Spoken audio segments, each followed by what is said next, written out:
RKO the infamous NWO back with another video, guys. So like I promised, I'll be reviewing WrestleMania 20. Just finished watching this, and sorry that I'm doing this video like this, but I have to go out in an hour and I don't have time to record on my flip cam, then upload it to YouTube. So we're gonna do it like this way. Quick review. Hopefully this is quick. So WrestleMania 20 match in Square Garden happened March 14th of 2004. So let's get started. The first match of the night was Big Show versus John Cena for the United States Championship. This is opener for WrestleMania. Actually, it was a pretty good match. With decent. Cena came out, started rapping, blah blah blah, like how he always was when everyone loved Cena. But now the kids and women like him, and people, the guys, well, not all the guys, some guys don't like him. Anyways, let's throw this away. Anyways, yeah, it was okay match. It wasn't too bad. It was better than most the Cena's matches now, and he got away by FUing Big Show, which was astonishing, and winning the United States Championship, winning his first ever WWE Championship. Well, championship in the WWE. Next, we had the what did we have? Oh, we had Randy Orton cut a promo.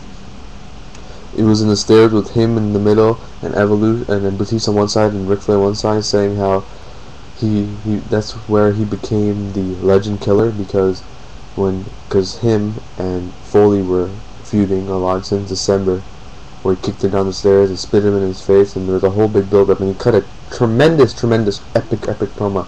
Love that promo. That's when Randy Orton really started to grow on me, because his promo skills were really good and his match skills were decent. Until we saw the next pay-per-view, when I'm like, wow, I'm a Orton fan. That was Backlash of 4. But we're at WrestleMania. So the next match was RVD and Booker T versus Lawless and Sons versus the Dudleys versus Garrison, Cade, and Mark Jindrak for the in a fatal 4-way tag team match for the World Tag Team titles. I'm glad I thought so myself. Hold on. Yeah, it was an okay match. It wasn't too bad. So the concept of this match is whoever gets a pinfall or submission will win the match, and okay, back and forth tag team wrestling wasn't too bad, but the match ended when RVD gave the 5-star frog splash to Rob Conway and retained the WWE tag team titles. Next match on the card was Chris Jericho versus Christian. So going to this feud, Christian and Chris Jericho bet who could $1 Canadian who Christian could go after Lita and Chris Jericho will go after Trish, and whoever gets it first will win.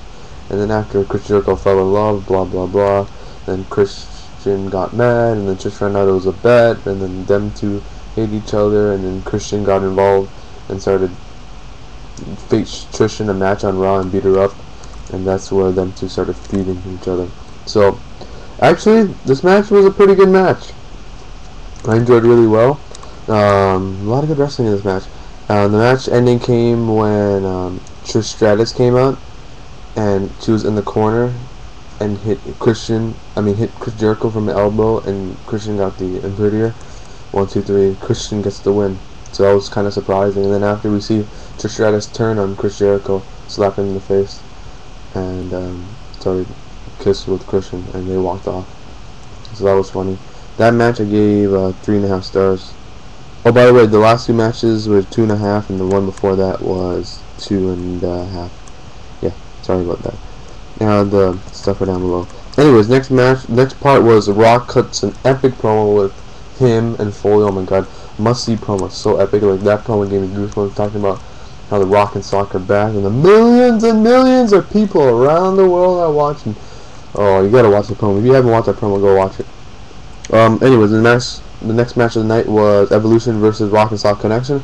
Wow, this is a really entertaining match. When a lot of parts, like when Flair and Rock faced off, and then Rock started doing the strut and did the people's elbow, which was kind of funny, and then Flair started strutting, and it was really good tag team match. I really enjoyed it. But the ending came when Orton and Foley faced off, and I liked about Orton at this time when Archer came out of nowhere, because him and Foley faced off. Foley pulled out the sock, and boom, Archer out of nowhere. 1, 2, 3, Orton pins Foley, and the feud continues on to Backlash. But a very good match, 3.5 stars. Love that match. Next match we have Sable and Torrie versus Jackie and Stacy in a evening gown match. And this is a fun to watch match. Ending came when Torrie Wilson did the roll up pin on Jackie. Blah blah blah. Next match is, well, what is it? Oh yes, I remember this. The confrontation between Eddie Guerrero and Benoit. So Eddie goes in Benoit's locker room, and Benoit's walking back and forth. And Eddie's just cracking some jokes, and then he gets Benoit hyped up because Eddie has a champion, but Benoit is going to win his belt, going to the belt. So Eddie's hyping him up. Really another rare moment that you'll never see again, and just gives you goosebumps when you watch it over. Cruiserweight title open. So the concept of this is that the first two people will start, and every couple minutes someone will come in, and everyone has to be eliminated in the match either by pinfall or submission. And Chavo Guerrero, which was the champion, will enter last. So Rey Mysterio and Ultimate Dragon started off the match was really good. The match kept going on. More people kept entering. Tajiri, I think Billy Kidman, and some other people. It was actually fairly entertaining match. And then the last two opponents were Chavo Guerrero and Rey Mysterio. And that ended off when Chavo Sr. helped Chavo retain because the referee is on one side looking at Rey's shoulders, and then Chavo did a roll up, and Chavo Sr. is holding Chavo's arms to hold it down, and then 1, 2, 3, Chavo gets the win and retains. 3-star match, very entertaining Cruiserweight title match. So the next match is Brock Lesnar vs Goldberg, and you guys know about the match, but I'll go about the build up. The build up was to this. This was actually really good build up to this match. Brock Lesnar at the Royal Rumble, them two were champions, and then looked at each other and then they confronted. They had a confrontation at the Royal Rumble in 2004, and then Brock Lesnar came and eliminated Bill Goldberg at the Royal Rumble, and then at No Way Out 04, Stone Cold gave Brock Lesnar a ticket to the front row, and Brock Lesnar came and interfered in the Eddie Guerrero Brock Lesnar match, and that's how Eddie won the belt, because Eddie got help from Lesnar. So them two were feuding, and Brock Lesnar costed Lesnar out a title, and Stone Cold got involved. Lesnar stole Stone Cold's ATV, and so it was Brock Lesnar versus Goldberg, and Stone Cold Steve Austin, special guest referee. Very good build-up. The match, however, did not deliver whatsoever. All they did was face each other, stare down for at least 5 minutes. They grappled, stopped, pushing each other. Horrible match. A couple slams here and there, and they were just telling the crowd was so out of it. They were saying, "This is boring," and you sold out because they knew Lesnar and Goldberg were leaving the company at this time after this match. So you never seen people boo for a match at WrestleMania, which is kind of pathetic. So match was horrible. Build-up was great. Ending came when Goldberg gave the spear. Jackhammer 1, 2, 3. Austin gives beers to both of them. Stunner. Austin walks away, and he wasn't even part of the match. He was just a referee. 1-star match. Yeah, people give this a dud, but I give it just because of the build-up. The next match was the World Greatest Tag Team versus APA versus Basham Brothers versus Rikishi and Scotty 2 Hotty. And we got to see Scotty 2 Hotty on Monday if you watch Raw. Oh yes. So this match was okay. It wasn't that great. It was okay tag team match. Then it came when Rikishi did the drop sit on what's it called? What's his name again? He did a sit down on one of the Basham Brothers, and then 1, 2, 3, Rikishi gets the win, and Rikishi and Scotty 2 Hotty, the new WWE Tag Team Champions. 2 and a quarter. It was an okay match, and they started dancing at the end. If you remember, too cool. Next match is Molly Holly versus Victoria in the Women's Championship match for the women's title. And if Holly loses, she gets her head shaved off, and her hair shaved off. Did I say her head shaved off? Her hair. I'm really out of it right now. I don't know why. But okay match. Okay women's match. This women's match is far better than what we see now in WWE. And at the end, Victoria gets a roll up 1, 2, 3, and Molly Holly loses the match.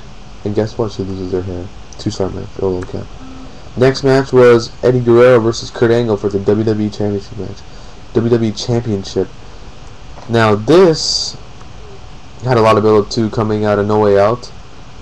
Eddie Guerrero and Chavo had a kind of feud because Chavo had a one-up on Eddie Guerrero, but then after they dealt with that, then Angle kept saying how Eddie Guerrero is an deserving champion because he's a former drug addict and all this stuff, and them two were feuding, and Paul Heyman wasn't general manager this time, so he was in Angle's corner somewhat. So this was actually a great build-up because them two are going back and forth each week on SmackDown, which culminated into a good match. How do you say it? Culminated. Wow, I am failing right now. It came into a good match, really entertaining wrestling match. Like Kurt Angle and Eddie Guerrero, that was one of the feuds of the year. Them two had 3 different matches and 3 epic matches. This one probably their second and the best. I think SummerSlam was their best one, I believe, in 04. But great match, 4-star match. Ending came when Kurt Angle kept doing the ankle lock, and then he let go, and then he was out of the ring, and Eddie Guerrero loosened out his shoe, and then Angle did it again. Boot came off, and then Eddie Guerrero did the 1-2-3 roll up and got the win. 4-star match, and he retains the WWE Championship. Next match, Undertaker versus Kane. This match had a lot of build up too, because you remember Survivor Series 2003. Kane helped Vince McMahon beat the Undertaker in a Buried Alive match. So this was kept building up since November of 03. And then in January of the Royal Rumble, Undertaker music played during the Royal Rumble match, and Kane freaked out. And there were just Titantron subliminal messages going towards Kane, and every week Kane would use to cut promos, get so mad. It was so funny because at the Undertaker mark I wanted to see this. I wanted to see Undertaker come back, but we anticipated the WrestleMania. So WrestleMania came, we see Undertaker and Paul Bearer come out, and the Dead Man returns, because at that point he was biker gimmick. So the Dead Man returns. They pretty much like just fought in the ring, brawled a little bit outside. They went back in the ring. Undertaker did his old school. Kane did the choke slam. Undertaker stood up. Tombstone 1-2-3. Undertaker won 2-star match, 2.5-star match. It's okay match. A lot of good build up toward this match. Tremendous build up. I mean, you want to see the match. Now the main event of the evening, we have Chris Benoit versus Triple H versus Shawn Michaels for the World Heavyweight Championship. So finally, a Royal Rumble winner that actually goes on last, which is surprising nowadays because you never see that anymore. Anyways, Chris Benoit. Okay, so the feud was that Shawn Michaels and Triple H were feuding for a long time since Shawn Michaels came back. So at the Royal Rumble, them two had a last man standing match, and they ended double counter. So Shawn Michaels wanted a rematch, but Chris Benoit, 2004 Royal Rumble winner, he was on SmackDown, but he said he had no chance to win the belt on SmackDown because of Paul Heyman and him screwing over. That's why he started number 1 and won the Royal Rumble. So he came over to Raw, which was like a huge thing, and no one expected that. So he challenged Triple H for the world title. So when they had the Triple H and Chris Benoit on the contract signing, Shawn Michaels came out and kicked Chris Benoit in the head and signed the contract. So Stone Cold Steve Austin at the time, a co-general manager, made it the first ever triple threat match for the World Heavyweight Championship. First ever time the title would be defended at WrestleMania in a triple threat match.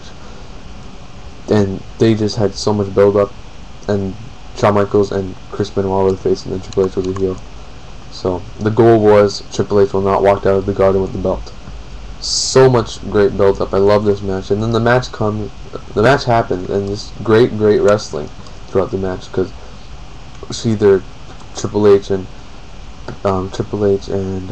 Benoit would face off, and then Triple H and Michaels would team up with Benoit, and then Michaels and Benoit would team up with Triple H and start chopping him in the corner, and then Michaels pushes off Benoit. He starts giving the chops in the corner, and then at the outside, one point, Shawn Michaels and Triple H both team up and put Benoit through a table, and then Shawn Michaels is covered in blood. His face is cut.